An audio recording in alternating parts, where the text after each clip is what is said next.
Hey YouTube, this is going to be my Game of Thrones Season 6 video for the Iron Bank of Braavos. So this is going to be all about the Iron Bank versus the Iron Throne in Season 6. Now, if you remember back in Season 1, Ned Stark was deeply shocked when he came to know that the crown owes millions of gold to the Iron Bank of Braavos. Expect we already owe Lord Tywin 3 million gold. What's another 80,000? Are you telling me the crown is 3 million in debt? I'm telling you the crown is 6 million in debt. How could he let this happen? Because people at the Iron Bank are specifically the ones not to be messed with. If the Lannisters always pay their debts, then the Iron Bank will always have its due. In Season 5, they called in 1/10 of their loans. The Iron Bank has called in 1/10 of the Crown's debt. Given the expense of rebuilding the royal How much fleet, can the Crown afford? with winter coming, half what they ask? Less? Even after Tywin's warning, Cersei still thinks she can solve this problem by negotiating new terms with them. But clearly, this is not going to happen. There must be someone at the Iron Bank you can speak to, come to some arrangement. The Iron Bank is the Iron Bank. There is no someone. But someone does work there. It is comprised of people. And a temple is comprised of stones. One stone crumbles and another takes its place. And the temple holds its form for 1,000 years or more. And that's what the Iron Bank is, a temple. We all live in its shadow, and almost none of us know it. You can't run from them, you can't cheat them, you can't sway them with excuses. If you owe them money and you don't want to crumble yourself, you pay it back. They probably only tried to get their money back instead of agreeing to Cersei's new terms.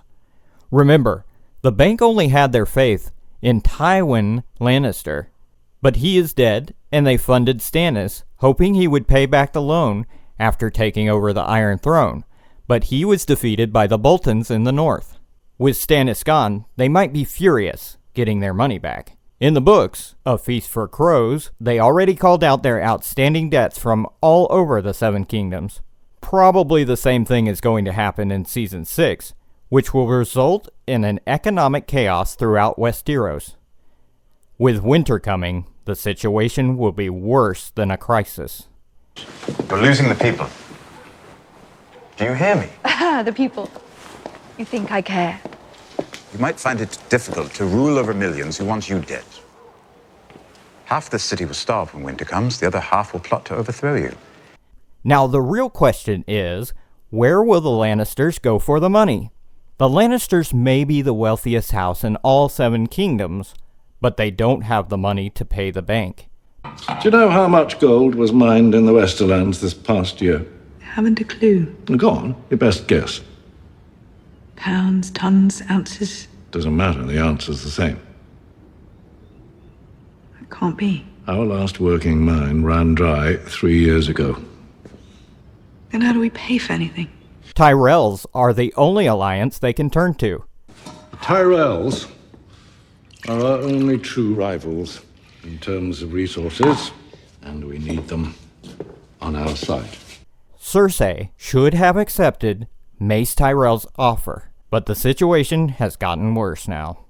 With both Loras and Marjorie in prison, it is hard to say whether the Tyrells will help them out or not. I'm here for my grandson and granddaughter. Your grandchildren will be punished in the same manner as anyone. If it's equality you want, so be it. When House Tyrell stops sending our crops to the capital, everyone here will starve. And I'll make sure the hungry know who's to blame.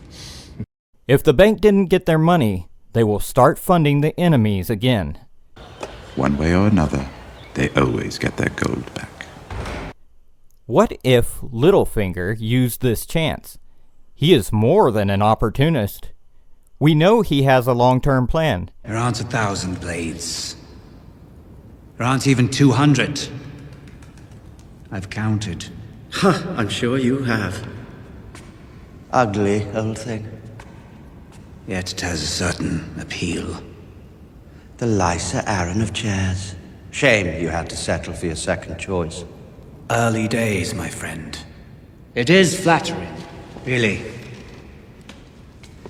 You feeling such dread at the prospect of me getting what I want. Thwarting you has never been my primary ambition, I promise you. During the years when he served as Master of the Coin, he established many contacts and allies. It is possible he could have some secret connections to the Iron Bank. Also, Littlefinger's ancestors were from Braavos, and he often sails in Braavosi ships. You have foreign blood, don't you, Baelish? A great-grandfather from Braavos, yes. I suppose all of our ancestors came from somewhere else, originally. Peter Baelish has the Knights of the Vale under his control. If he manages to convince them, the bank will fund him and hire a sellsword army to conquer Westeros. Every ambitious move is a gamble. You gambled when you drove a dagger into Robb Stark's heart. It appears that your gamble paid off. You're Warden of the North. I had Tywin Lannister's backing. Who supports me now? You? The Eyrie is mine.